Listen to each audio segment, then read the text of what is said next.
बिस्मिल्लाहिर्रहमानिर्रहीम, अस्सलाम वालेकुम। आज हम हाजिर हैं अपने पहले यूनिट के साथ और हमारा पहला जो यूनिट है वो है डिफाइनिंग ज्योग्राफी, जिसमें हम दो टॉपिक्स को पढ़ने वाले हैं, definition of geography and nature and scope of geography.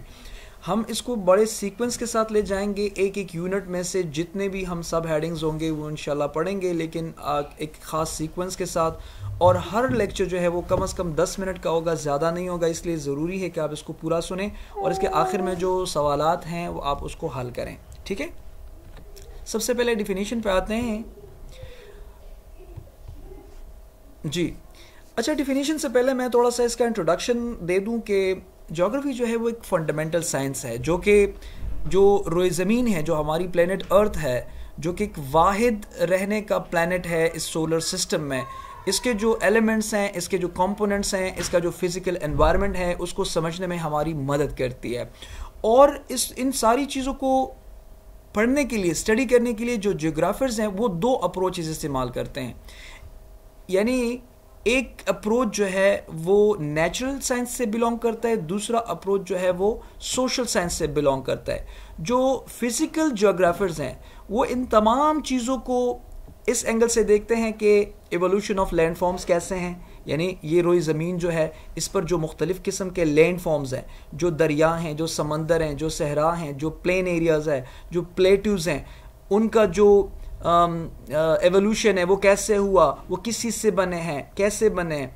और जो टेक्टोनिक मोमेंट्स हैं, यानी जो ज़ेर ज़मीन जो अंदर प्लेटें हरकत करती हैं, जो ज़लज़ले आते हैं कैसे आते हैं, जो वेदर है, जो क्लाइमेट है, जो ओशन के हैं, इनके कैरेक्टरिस्टिक्स क्या हैं, इनकी प्रॉपर्टीज़ क्या हैं। तो ये सारा जो फिज़िकल फीचर्स को स्टडी करने का जो अप्रोच है ये बेसिकली नेचुरल साइंस से बिलोंग करता है। कुछ जियोग्राफर्स जो हैं वो इन्हीं चीज़ों को, वो ह्यूमन जियोग्राफर्स जो हैं वो human inter relationship between man and physical environment को वो स्टडी करते हैं। यानी वो स्पेटल डिस्ट्रीब्यूशन को नेचुरल एंगल से नहीं स्टडी करते, वो इस स्पेटल डिस्ट्रीब्यूशन को स्टडी करते हैं ह्यूमन अप्रोच के साथ, और वो ह्यूमन नेचर के, वो सोशल साइंसेस के अप्रोच के साथ। यानी वो स्टडी करते हैं कि एक इलाका है, वहाँ के लोग कैसे हैं, उनका कल्चर कैसा है, उनका रिलीजन क्या है, उनका जो क्या कहते हैं कस्टम्स एंड ट्रेडिशंस क्या हैं। तो इसी वजह से चूंकि ये अप्रोचेस जुदा जुदा हैं, इसलिए दो चीज़ें वजूद में आई, एक फिजिकल जियोग्राफी,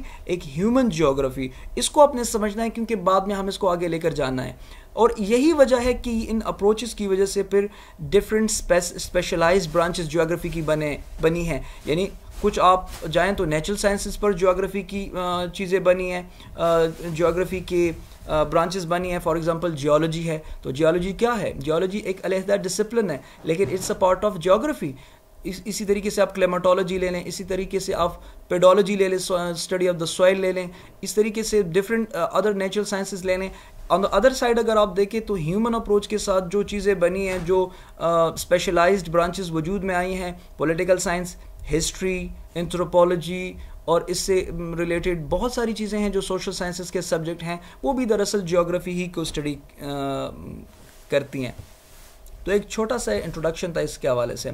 डिफिनीशन पर आते हैं। अब चूंकि मैंने ये कहा कि ज्योग्राफी को पढ़ने के लिए डिफरेंट अप्रोचेस हैं जो ज्योग्राफर्स इस्तेमाल करते हैं, उनमें से दो बड़े क्या हैं, फिजिकल अप्रोच और ह्यूमन अप्रोच। तो ये दो अप्रोचेस हैं। तो अगर अप्रोचेस दो हैं तो डिफिनीशन एक कैसे हो सकती है? इसका मतलब है कि ज्योग्राफर्स के दरमियान, ज्योग्राफर्स के माबैन ज्योग्राफी को डिफ़ाइन करने के लिए डिफरेंट डिफिनीशन उसके होंगी। लेकिन ये बात याद रखिए कि इसका जो टर्म है, जो ज्योग्राफी का जो टर्म है, ये एक ग्रीक स्कॉलर ने इसको दिया है, और ये बेसिकली दो ग्रीक वर्ड्स का मजमुआ है, जियो जिसका मतलब है अर्थ, और ग्राफी जिसका मतलब है डिस्क्रिप्शन। सो ज्योग्राफी का मतलब है description of the earth surface and the entire phenomena appearing on it.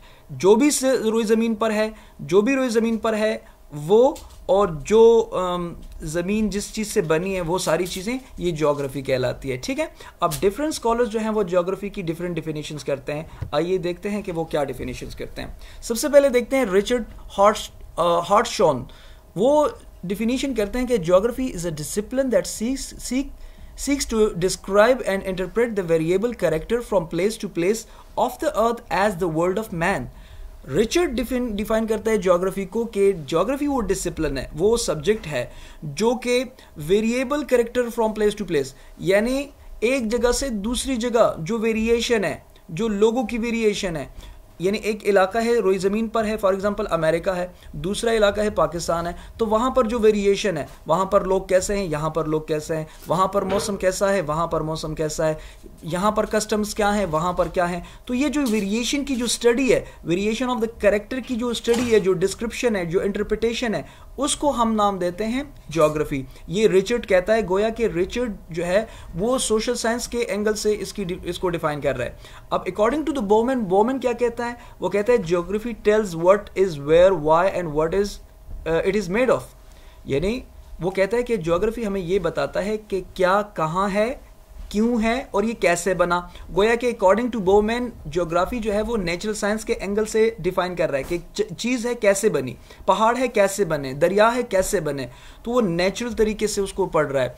अच्छा, फिर उसके अलावा वेडाल डोलिब्लाश, ये फ्रेंच वर्ड है, वेदाल डोलिब्लाश, वो डिफाइन करते हैं geography as a science of places. Geography जो है वो जगहों की साइंसेस हैं, गोया वो भी नेचुरल साइंस की को डिफाइन कर रहे हैं। ग्रिफिथ टेलर कहता है कि geography is the correlative sciences. Griffith कहता है कि ज्योग्राफी कोई अलहदा साइंस नहीं है, बल्कि दुनिया में जितने भी साइंसेस मौजूद है उससे कोरिलेट करता है।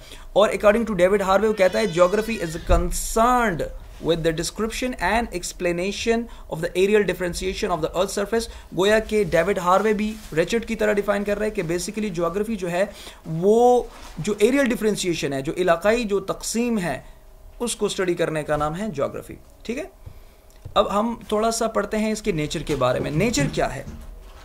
नेचर जो है वो ये है, जिस तरह पहले मैंने इंट्रोडक्शन में बयान किया कि geography is one of the important subjects to understand the spatial sciences of the earth in relation with the components of physical and human aspects. कि ये बेसिकली जो स्पेटियल साइंसेस है, स्पेटियल साइंस का मतलब क्या है? स्पेस से निकला है, यानी एक जगह एक स्पेस, दूसरी जगह दूसरी स्पेस, वहाँ पर जो कंपोनेंट्स हैं तो उसको हम दो एंगल से पढ़ते हैं, फिजिकल और ह्यूमन, तो इसका नाम है ज्योग्राफी। अब जो ह्यूमन को पढ़ेंगे ह्यूमन अप्रोच के साथ वो ह्यूमन ज्योग्राफी, जो फिजिकल अप्रोच के साथ, नेचुरल अप्रोच के साथ पढ़ेंगे वो नेचुरल या फिजिकल ज्योग्राफी कहलाएगा। फिजिकल ज्योग्राफी में बेसिकली हम रोई ज़मीन को 4 एंगल से पढ़ते हैं, जो आप देख सकते हैं। Land of surface and feature, ज़मीन कैसे बनी, किस चीज़ से बनी, पहाड़ कैसे बनी, ये जियोस्फीयर कहलाता है। फिर रोई ज़मीन पर पानी मौजूद है, तो पानी 70% पानी है, पानी को जब हम स्टडी करते हैं तो हाइड्रोस्फीयर कहलाता है। फिर रोई ज़मीन के इर्द गिर्द जो गैसेस हैं एटमॉस्फेयर कहलाता है, डिफरेंट गैसेस हैं। और फिर जो रोई ज़मीन पर ज़िंदगी है, जो हयातियात हैं, उनको हम बायोस्फीयर कहते हैं। तो ये अगर हम इस एंगल से बात करें तो फिर ये बायोस्फीयर कहलाएगा। ठीक है, स्कोप क्या है? एक बंदा ज्योग्राफी को पढ़ता है तो उसका स्कोप क्या है? बहुत स्कोप है। देखें, इसके जो ग्रेजुएट्स हैं जब वो ज्योग्राफी को पढ़ते हैं, जिस तरह हमने कहा कि ज्योग्राफी जो है वो अपने मदार में बहुत से एस्पेक्ट को, बहुत से मज़ामीन को अपने दायरे में लेता है। तो एक बंदा जब ज्योग्राफी को पढ़ता है उसके साथ वो इनफ इन्फॉर्मेशन हासिल करता है, एक्सटेंसिव इन्फॉर्मेशन हासिल करता है about environmental sciences, geology, political science, management science etcetera. दूसरी बात, जो इसमें मास्टर्स करते हैं, जो इसमें PhD करते हैं, आगे जाते हैं, उसके लिए ग्रेड पोस्ट जो हैं वो अवेलेबल होते हैं। तीसरी बात ये कि जो ज्योग्राफर्स होते हैं वो ज़्यादातर जो इंजीनियरिंग फर्म्स होते हैं या जो आर्किटेक्चरल फर्म्स होते हैं उनको चाहिए होते हैं, क्योंकि वो ज़्यादा बेहतर जानते हैं ज़मीन और उस इलाके के हवाले से।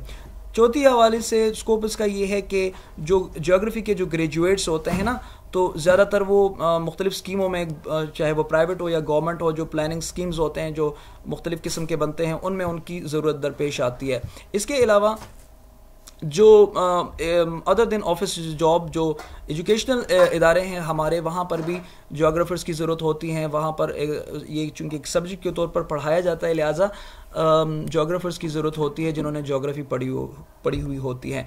और एक और भी है कि ज्योग्राफर जो हैं वो एक क्रिटिकल थिंकिंग उसकी डेवलप हो जाती है। और दूसरी बात यह कि जो जहाँ पर वो हरकत करते हैं, जहाँ पर वो मूवमेंट करते हैं, कहीं जगह जाते हैं, तो उनको पहले से पता होता है कि इलाके की जोग्राफिया क्या है, वहाँ के कल्चर क्या है, तो इसलिए उनको ज़्यादा मुश्किलात का सामना नहीं करना पड़ता। तो ये वो स्कोप स्कोप है जोग्राफी का जो आपने देखा पढ़ा।